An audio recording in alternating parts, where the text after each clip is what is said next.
जय हो गुरुदेव बाबा नीम करोरी महाराज की जय। हनुमान जी महाराज की जय। जय जय सिया राम। भक्तजनों, मैं आपको श्री हनुमान जी महाराज का जो एक दिव्य ग्रंथ है वो आपको पढ़कर सुनाऊंगा। वो है श्री कली हनुवाणी। इसकी शुरुआत करते हैं प्रस्तावना से, जो कि भाग 1 में आता है। घने जंगल में एक साधारण दोपहर में कुछ असाधारण था। वे अधेड़ आयु के 2 पुरुष जो एक पेड़ की आड़ में छिपकर घात लगाए बैठे थे। उनकी लंबी जंगली दाढ़ी और बेतरीब वालों से ऐसा लग रहा था कि जैसे वे आदिवासी हों, परंतु उनके नकली भेष से ऊपर डाल पर बैठे शांत पक्षी भी भ्रमित नहीं थे। जंगल की चींटी भी बता सकती थी कि वे दोनों बाहरी थे। कुछ अस्पष्ट था तो उन अतिक्रमणकारियों का उद्देश्य था। पेड़ की आड़ लेकर वे क्या देख रहे थे? संभवतः उनकी दृष्टि कुछ दूर काष्ठ ईंधन चुन रहे एक आदिवासियों के समूह पर थी, परंतु उस समूह में ऐसा क्या था कि बाहरी जनों उनको देखने भयानक जंगल में इतनी दूर घुस चले आए थे। एक दिन और व्यर्थ हो गया। हे हनुदास, अब तो हमें मान लेना चाहिए कि इन आदिवासियों में कोई विशेष बात नहीं है। कहाँ हम मान बैठे थे कि ये जन चिरंजीवी हनुमान जी महाराज को देख सकते हैं। खोदा पहाड़ निकली चुईयां। एक बाहरी पुरुष गहरी श्वास छोड़ते हुए बोला। घात मुद्रा त्याग कर वह चैन से पेड़ के तने के सहारे पीठ लगाकर बैठ गया। हनुदास जी ने भी प्रास्त स्वर में उत्तर दिया, ठीक कहते हो आप स्वामी जी। और वे भी चैन से स्वामी जी की ओर मुख करके बैठ गए। हनुदास जी के मन में एक कोना अभी भी आदिवासियों के प्रति उत्सुक था। अभी भी उनकी दृष्टि एक आंख से दूर अपने कार्य में लीन उन जंगलवासियों पर थी। उनकी दूसरी आंख उन्हें स्वामी जी के चेहरे की झुर्रियों से होकर समर्थियों के गलियारे में ले गई। वे स्वामी जी तथा अपने एक अन्य साथी के साथ पिछले कई दिनों से इस आदिवासी समाज की गुप्तचरी कर रहे थे। उनका उद्देश्य न तो कोई वैज्ञानिक अनुसंधान था और न ही कोई मनोरंजक सामग्री तैयार करना। वे तो हनुमान जी के परम भक्त थे। वे हनुमान जी और इन आदिवासियों के मध्य स्थापित पवित्र गुरु शिष्य संबंध पर शोक कर रहे थे। वे जानते थे कि हनुमान जी चिरंजीवी हैं और सहस्त्रों वर्ष से इस धरा पर विचरण करते हुए भक्तों की सहायता करते आ रहे हैं। 5 वर्ष पहले तक हनुदास जी के लिए हनुमान शब्द भी अभोग गम्य था। उनका जन्म हिंदू धर्म में नहीं हुआ था। उनके लिए अपने धर्म का अर्थ भी केवल दान दक्षिणा और विशेष अवसरों पर प्रार्थना करना हुआ करता था। तब वे हनुमान जी के दास न होकर कनाडा देश के टोरंटो नगर में एक कुलीन जीवन शैली के दास हुआ करते थे। उनके जीवन में परिवर्तन तब आया जब उन्होंने पहले अपनी पत्नी को एक दुर्घटना में खो दिया और तत्पश्चात उनका पुत्र भी मादक पदार्थों और मनोविदलता नामक मानसिक रुग्णता की भेंट चढ़ गया। विशेषकर उनके पुत्र की धीमी मृत्यु ने उन्हें झकझोर कर रख दिया। मनोविदलता ऐसी रुग्णता है जिससे ग्रस्त लोगों को ऐसी वस्तुएं और जन दिखाई देते हैं जो वास्तविकता में नहीं होते। उन्होंने अपने पुत्र को मस्तिष्क के गहरे कूपों में तड़प कर मरते देखा था। दुखदायी परिस्थितियों में जोंक की तरह चिपटकर उनके भीतर से जीवन के प्रवाह की हर बूंद को सोख लिया था। उनके लिए तब जीवन का अर्थ भी अत्यंत संकीर्ण हुआ करता था। धन का दिखावा करके मित्रों का अनुमोदन प्राप्त करना, छल कपट से प्रतिद्वंद्वियों से आगे निकलने का हर क्षण प्रयास करना, हर नई प्रवृत्ति को अपनाना, हर वस्तु तथा मनुष्य को अच्छा बुरा राग द्वेष आदि के मानसिक खानों में बैठाना, मन की सांसारिक गतिविधियों में व्यस्त करके अंतरात्मा से भागने की चेष्टा करना। अपने पुत्र के अंतिम संस्कार के दिन उन्हें अपने भीतर एक विचित्र सी शून्यता का आभास हो रहा था। तन मन एक छल्ले की बाती हो गए थे। एक ऐसा छल्ला जिसके भीतर से सब कुछ आर पार हो रहा था। सभी ध्वनियों, सभी दृश्य, सभी भावनाएं, सभी आभास, यहाँ तक कि शून्यता का आभास भी मन पर बिना कोई छाप छोड़े आर पार हो रहा था। कोई दुख नहीं, कोई पीड़ा नहीं, कोई पछतावा नहीं। सब कुछ तो उनके पुत्र के साथ चला गया था। रह गई थी तो शून्यता, और संभवतः शून्यता भी चली गई थी। परंतु शून्यता जाने के पश्चात भी तो शून्यता ही रह जाती है। अंतिम संस्कार के पश्चात उनके भाई और वे घर जा रहे थे। उनके भाई गाड़ी चला रहे थे और वे खिड़की के बाहर शून्य में झांक रहे थे। सभी दृश्य उनके मन के पटल पर बिना कुछ अंकित किए फिसले जा रहे थे। तभी अचानक एक विचित्र दृश्य ने उनके मन को पुनः सक्रिय कर दिया। तिलिस्मी वानर, अद्भुत वानर उड़ रहा है, देखो। उनके मुख से अनायास ही निकल पड़ा था। उन्होंने साथ में चल रही एक गाड़ी के ऊपर एक विशाल घने बालों वाली आकृति को सहजता से मंडराते देखा था। अद्भुत वानर जैसी सजीव आकृति थी। वह गाड़ी के साथ साथ और गाड़ी की ही गति से उड़ रही उस आकृति का शब्दों में वर्णन करना असंभव है। ऐसा कुछ नहीं है भाई, वहां आपको विश्राम की आवश्यकता है। उनके भाई ने संवेदना पूर्वक सिर हिलाते हुए उत्तर दिया था। उनके भाई ने संभवतः सोचा था कि पुत्र की मृत्यु के कारण उन्हें पागलपन का कोई दौरा पड़ गया था। भला किसी मानसिक रूप से स्वस्थ व्यक्ति को वानर उड़ते हुए दिखाई देंगे? उन्होंने अपने भाई पर अविश्वास भरी कड़ी दृष्टि डालते हुए कहा था, ऐसा कुछ नहीं है का क्या अर्थ है? ध्यान से देखो। तत्पश्चात उनकी वाणी को अचानक विराम लग गया, क्योंकि खिड़की के बाहर जब उन्होंने पुनः दृष्टि डाली तो वह तिलिस्मी प्राणी वहां नहीं था। साथ में चल रही गाड़ी की छत पूर्णतः खाली थी, सिवाय एक छोटे से भगवा ध्वज के। जो दिव्य प्राणी कुछ पल उड़ता दिखाई दिया था, उसके जैसी एक छोटी सी आकृति अब उस भगवा ध्वज पर अंकित दिखाई दे रही थी।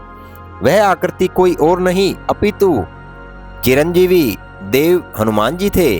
उस गाड़ी में एक दिव्य पुरुष विराजमान थे। उनके शांत चेहरे पर लंबी दाढ़ी सज्जित थी। आगे चलकर वे महापुरुष हनुमान दास के गुरु बने। कुछ महीने पश्चात हनुदास जी अपने नगर टोरंटो में अपना सब कुछ छोड़कर और अपनी पुरानी पहचान त्याग कर भारत आ गए थे। गुरुदेव ने उनको नया नाम दिया था, हनुदास। इस नाम का अर्थ है ऐसा मनुष्य जिसने अपना जीवन हनुमान जी को समर्पित कर दिया हो। गुरुदेव ने उड़ते वानर के दिव्य दृश्य को प्रतिपादित करते हुए कहा था, हनुदास, वह आपका मति भ्रम नहीं था। उस दिन आपने सचमुच में चिरंजीवी हनुमान जी महाराज के दर्शन किए थे। चूंकि मैं दुख व अज्ञान से त्रस्त आत्माओं को सही रास्ता दिखाता हूँ, बहुत सारी बुरी शक्तियाँ मुझे शत्रु के रूप में देखती हैं। हनुमान जी उन्हीं बुरी शक्तियों से मेरी रक्षा करने के लिए मेरे साथ रहते हैं। मति भ्रम, गुरुदेव को यह क्यों कहना पड़ा कि वह मति भ्रम नहीं था? कदाचित उन्होंने गुरु के सामने उस घटना का विवरण संदेह भरे शब्दों में कर दिया था। चूंकि वे पहली बार किसी को उस दृश्य के बारे में बता रहे थे, उन्हें डर था कि कहीं वे उपहास के पात्र न बन जाए अथवा पागल सिद्ध न हो जाए। अब वे लज्जित थे कि उन्होंने हनुमान जी की लीलाओं पर संदेह किया। अपनी लज्जा को मिटाने हेतु वे शीघ्रता से बोले, अवश्य गुरुदेव, वह कोई मति भ्रम नहीं था। वह दृश्य मेरे मन की कल्पना नहीं अपितु वास्तविकता थी। मैंने तब हनुमान जी शब्द भी नहीं सुना था। मुझे नहीं पता था कि वह दिव्य आकृति किसी धर्म के प्रसिद्ध देव की आकृति है। कल्पना का वृक्ष जानकारी के बीज के बिना नहीं पनपता। मुझे कोई जानकारी ही नहीं थी, तो वह दृश्य मात्र कल्पना कैसे हो सकता था? नहीं, वह वास्तविकता था। संभवतः मेरे जीवन का सबसे वास्तविक अनुभव था वह। उस एक पल में मानो मैंने पूरा जीवन जी लिया हो। मात्र एक पल का दृश्य था वह। उसके पश्चात हनुमान जी पुनः मेरी आंखों से ओझल हो गए। ऐसा लगा जैसे वह एक छोटी सी आकृति बनकर उस ध्वज में अंकित हो गए हों, जो आपकी गाड़ी की छत पर फहरा रहा था। मुझे लगता है हनुमान जी कहीं नहीं गए थे। वे तब भी आपकी गाड़ी की छत के ऊपर अपने चिर परिचित रूप में उड़ान भर रहे थे। किंतु मेरी आंखें उस दिव्य शक्ति, उस पवित्रता को खो चुकी थी जो उनके साक्षात दर्शन करने के लिए आवश्यक होती है। अब मेरी आंखें ध्वज पर हनुमान जी की केवल एक छोटी सी छाप देख सकती थी। व्यापक मुस्कान के साथ गुरुदेव बोले, ध्वज पर मात्र एक छाप? साधारण दृष्टि को बस यही तो दिखाई देता है। हे हनुदास, क्या आपको पता है महाभारत के युद्ध के दौरान हनुमान जी महाराज अर्जुन के रथ के ऊपर विराजमान थे। उन्हें अर्जुन के रथ की रक्षा का कार्य सौंपा गया था। केवल पांडव और भगवान श्री कृष्ण जी उनको वहां देख सकते थे। शत्रुओं की आंखें कुछ देख सकती थी तो वह केवल उस ध्वज जो रथ के ऊपर फहरा रहा था और हनुमान जी की आकृति जो उस ध्वज पर अंकित थी। गुरुदेव ने कक्ष में स्थापित हनुमान जी की मूर्ति की ओर एक सूक्ष्म व रहस्यमय दृष्टि डाली। एक क्षण के लिए ऐसा लगा मानो मूर्ति ने अपनी पलकें झपकाकर गुरुदेव का अभिवादन स्वीकार किया हो। गुरुदेव ने बताया, केवल पवित्र आत्माएं हनुमान जी को देख सकती हैं। जब आप अपने पुत्र का अंतिम संस्कार करके लौट रहे थे तब आपका मन पूर्णतः रिक्त था, बाहरी संसार के लाग लपेटों से पृथक। जिस क्षण आपने हनुमान जी को मेरी गाड़ी के ऊपर उड़ते हुए देखा उसी क्षण आपका मन पुनः सक्रिय हो गया। आपका मन उन्हीं चीजों में उलझ गया जिन चीजों में मानव मन प्राय उलझा रहता है। उस दिव्य अनुभव को मुक्त भाव से पारित करने के बजाय आपका मन एक ऐसी बनाई श्रेणी, एक ऐसा मानसिक खाना ढूंढने में व्यस्त हो गया जिसमें वह अनुभव समा सके। आपका मन उत्तेजना पूर्वक उन मानसिक डिब्बों की उथल पुथल करने लगा जिनमें अतीत के अनुभव से प्राप्त स्मृतियां जमा होती हैं और संभवतः वहां से कुछ गड़े गड़ाए शब्द निकाल कर लाया, जैसे मायावी, असंभव, भ्रम, कल्पना। आपके मन के इन संकीर्ण प्रयासों ने आपकी आत्मा को पुनः मैला कर दिया और हनुमान जी आपको दिखाई देना बंद हो गए। जब आपकी आत्मा पुनः उतनी ही पवित्र हो जाएगी जितनी उस दिव्य क्षण में थी, वे आपको पुनः दिखाई देने लगेंगे। गुरुदेव, मुझे अपनी आत्मा को पुनः पवित्र करने के लिए क्या करना चाहिए? मैं अपने परिवार को पहले ही खो चुका हूँ। यदि आत्म शुद्धि के लिए त्याग आवश्यक है, मेरे पास तो अब त्यागने के लिए भी कुछ नहीं है। उनके मुख से यह प्रश्न निकला जबकि उनके मन में सहानुभूति प्राप्त करने की लालसा हिलोरे मार रही थी। एक जागृत आत्मा ही पवित्र आत्मा है। गुरुदेव ने अपने एक पालतू पक्षी जो उनकी बाह पर बैठा था के पंख सहलाते हुए यह ज्ञानोक्ति कही। तत्पश्चात थोड़ा आगे झुककर हनुदास जी की आंखों में झांकते हुए गुरुदेव बोले थे, एक पवित्र आत्मा वह है जो जानती है कि वह कौन है और किस प्रयोजन से इस संसार से जुड़ी है। हे हनुदास की आत्मा, क्या आप जानती हो कि आप कौन हो और किस उद्देश्य से इस संसार में लीन हो? उन्होंने तुरंत उत्तर दिया, हाँ गुरुदेव, मेरा उद्देश्य है अब एकमात्र आपकी सेवा में शेष जीवन बिताना है। अब तक का सारा जीवन मैंने भौतिकता के संकीर्ण सरोवर में गोते मारते हुए बिता दिया। अब मैं शेष जीवन परम सत्य की खोज में बिताना चाहता हूँ। गुरुदेव ने अपना वह हाथ आगे बढ़ाया जिस पर उनका पालतू पक्षी बैठा था। पक्षी ने इनको मिलाप का समय समाप्त होने का संकेत मानकर उड़ान भरी। गुरुदेव शांत स्वर में बोले, हनुदास, मैंने प्रश्न आपकी आत्मा से पूछा था और उत्तर दिया आपके मन ने। हनुदास को अब कोई उत्तर नहीं सूझा। गुरुदेव के मुख पर हल्की सी मुस्कान छा गई। उनके होठों से ज्ञान शब्द निकले। आपकी आत्मा इस युग की अधिकांश आत्माओं की तरह सुप्त है।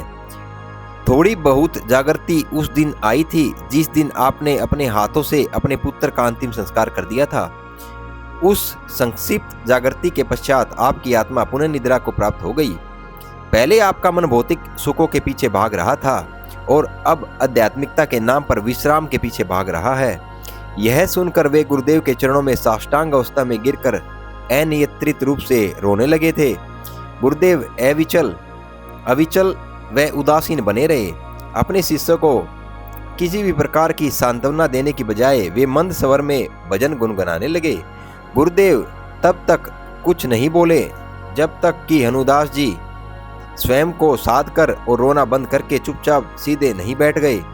यह दुर्बलता और रुदन आपकी आत्मा का नहीं अपितु आपके मन का है। आप एक शक्तिशाली आत्मा हो जो चिरंजीवी हनुमान जी महाराज के साथ दिव्य बंधन में बंधी हुई हो, किंतु आपका मन इस बाहरी संसार अर्थात माया का एक दुर्बल दास है। माया के पास आपके मन को नियंत्रित करने के असंख्य ढंग हैं। उनमें से एक ढंग है आपके तन मन पर पराई आत्माओं की घुसपैठ करना। तन मन एक यंत्र मात्र है जिसकी सहायता से आपकी आत्मा संसार के विभिन्न अनुभवों को जीती है। यंत्रों की कमी नहीं है। आपकी आत्मा पर हनुमान जी की दृष्टि है और आपकी आत्मा की दृष्टि आपके तन मन पर होनी चाहिए। एक अच्छा तन मन धारण करने के लिए आत्मा का जागृत होना पर्याप्त है। आपकी आत्मा को एक अच्छे तन मन के माध्यम से माया के विभिन्न अनुभवों के रस का पान करना चाहिए। परंतु आपको आपके और आपकी तरह लाखों अज्ञानी आत्माओं के साथ यह क्रम उल्टा हो रहा है। आपका तन मन माया से निर्देश ले रहा है और आपकी आत्मा अज्ञान की निद्रा सो रही है। जो ही आपकी आत्मा पुनः जागृत होती है, उनके मन में गुरुदेव के शब्दों पर चिंतन बंद कर दिया था। वे रिक्त मन से गुरुदेव की ओर टकटकी लगाकर देख रहे थे। दिव्य प्रकाश की एक किरण ने उनका आगे का मार्ग प्रशस्त कर दिया था।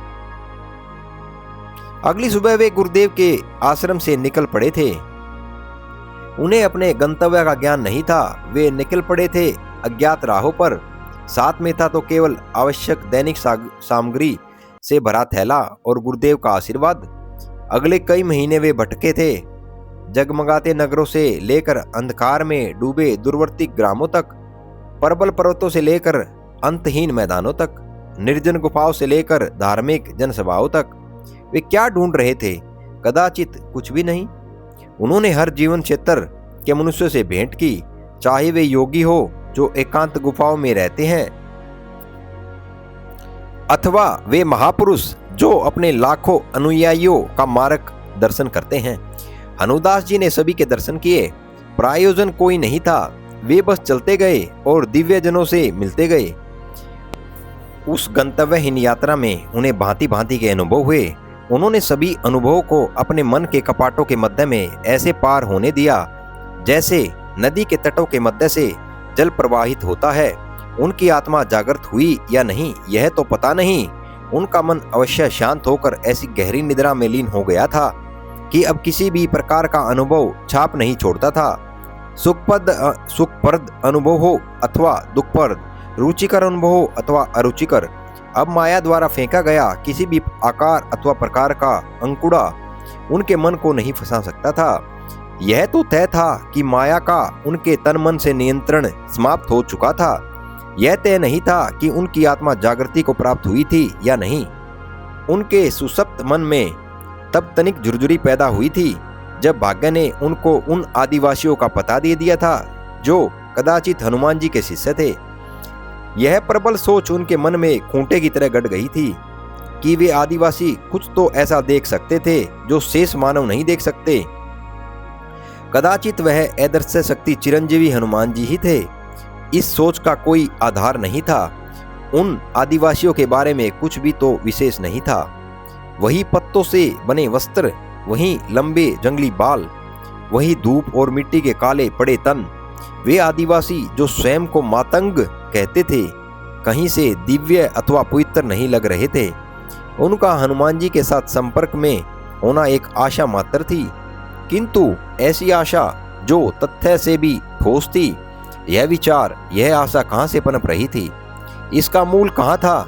बाहरी संसार के गौण मापदंड को इस विचार को कदापि प्रेरित नहीं कर रहे थे। कुछ आंतरिक था तो इस विचार को शक्ति दे रहा था। कदाचित मन की गहराइयों में अथवा मन के उस पार आत्मा में उन्होंने यह मान लिया था कि उनका गंतव्यहीन भ्रमण अंततः किसी गंतव्य तक पहुंच गया था। संभवतः उनकी आत्मा में ज्ञान की तरंगें उत्पन्न हो गई थी। कदाचित वे वहां पहुंच गए थे जहां गुरुदेव और हनुमान जी उन्हें पहुंचाना चाहते थे, किंतु दो अन्य संत जो मातंगों के व्यवहार को समझने में उनकी सहायता कर रहे थे उनसे सहमत नहीं थे। उनका मानना था कि उन आदिवासियों का अध्ययन करना समय को व्यर्थ करना था। कई महीने मातंगों की गुप्तचरी करने के पश्चात उन्हें केवल 7 चिन्ह हाथ लगे थे जो टूटे हुए मिट्टी के बर्तनों, वृक्षों, चट्टानों आदि पर अंकित थे। परंतु उन चिन्हों में कुछ विशेष नहीं था और वे यह बात अपने साथी संतों के सामने मान भी चुके थे। उन्होंने वे चिन्ह वैसे पहले भी कई बार सुदूर गांव में आदिवासियों की झोपड़ियों पर चित्रित देखे थे।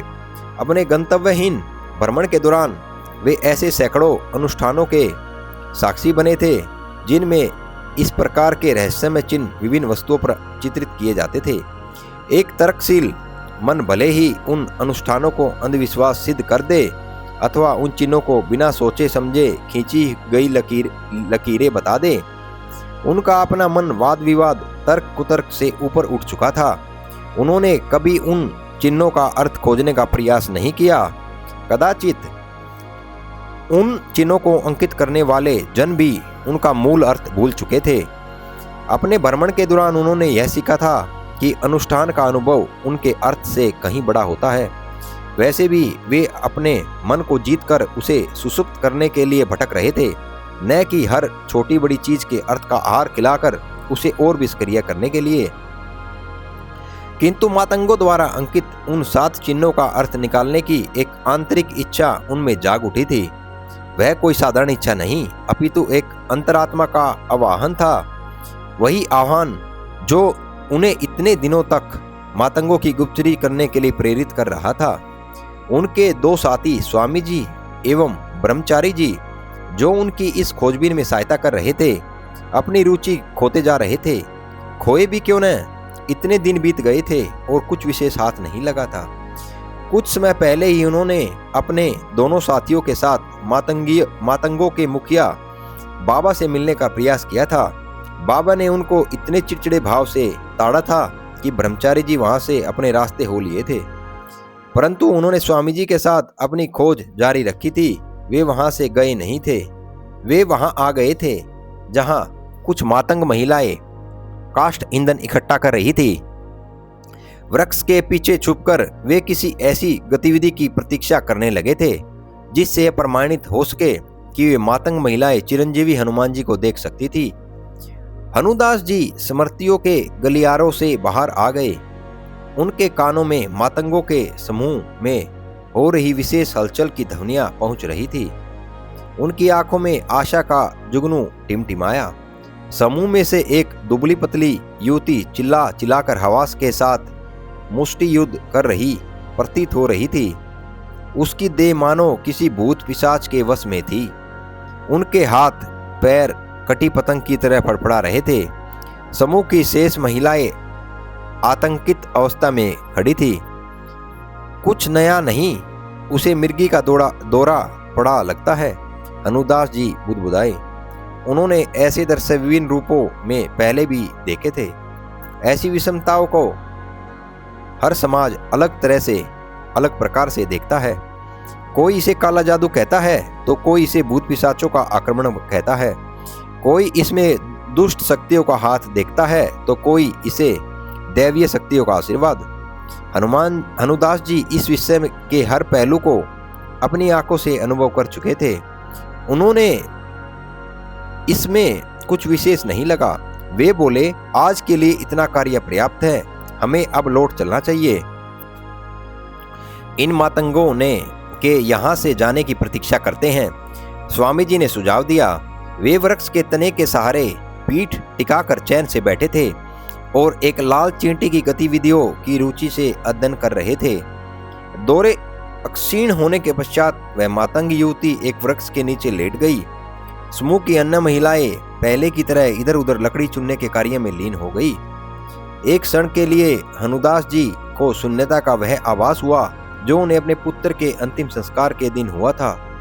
उस क्षण में उन्हें सुप्त अवस्था में जान पड़ रही उस युवती के समीप 3 प्रकाशमय आकृति दिखाई दी। वे आकृतियां ठोस नहीं थी, अपितु अपने स्थान पर संपंदन कर रही थी, दिखाई दे रही थी। यह दृश्य देखकर उन्हें आश्चर्य का एक झटका सा लगा और वे तीनों आकृतियां दिखाई देना बंद हो गई। उनके मन ने तर्क दिया कि वे आकृतियां प्रकाश द्वारा कृत एक भ्रम मात्र थी। कुछ क्षण पश्चात वह युवती उठकर बैठ गई और तत्पश्चात सीधे सामने की ओर लुढ़क गई। ऐसा प्रतीत हुआ जैसे वह किसी अदृश्य शक्ति के सामने साष्टांग प्रणाम कर रही थी।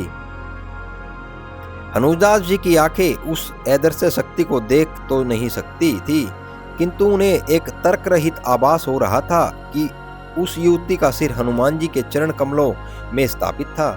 उन्होंने स्वामी जी, जो लाल चींटी का साधन बनाकर ध्यान अवस्था में चले गए थे, को हिलाकर उठाया और उनका ध्यान इस हो रहे नए घटनाक्रम की ओर खींचा।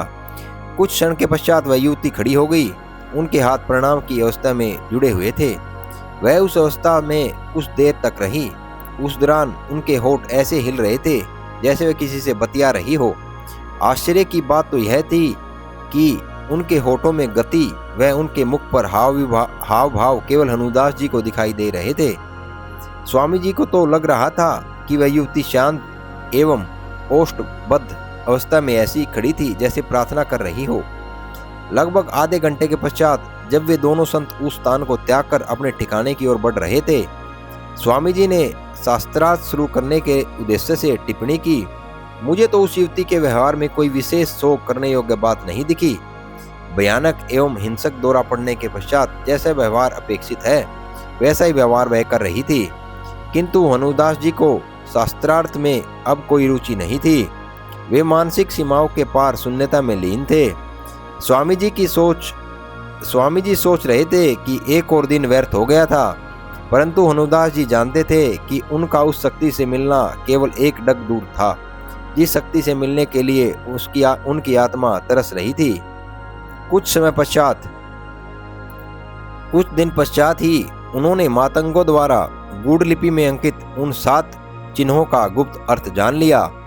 वह एक पहेली थी जिसका अर्थ था, चिरंजीवी हनुमान जी 41 वर्ष में एक बार अपने शिष्यों अर्थात मातंगों को ब्रह्म ज्ञान देने आते हैं। अगले कुछ महीनों के दौरान उन्होंने मातंगों से ऐसे सहस्त्रों गुढ़ चिन्ह प्राप्त किए और उनमें छिपी पहेलियों के अर्थ निकाले। उन चिन्हों में हनुमान जी द्वारा उनके शिष्यों को प्रदत्त पूर्ण ब्रह्म ज्ञान समाहित था। वह ब्रह्म ज्ञान आगे चलकर मुख्य धारा के समाज में रहने वाले भक्तों को कली हनुवाणी नामक पुस्तक के रूप में प्राप्त होना था। बोलो जय महाराज जी, जय हो गुरुदेव बाबा नीम करोरी महाराज की जय, हनुमान जी महाराज की जय। जय जय सिया राम।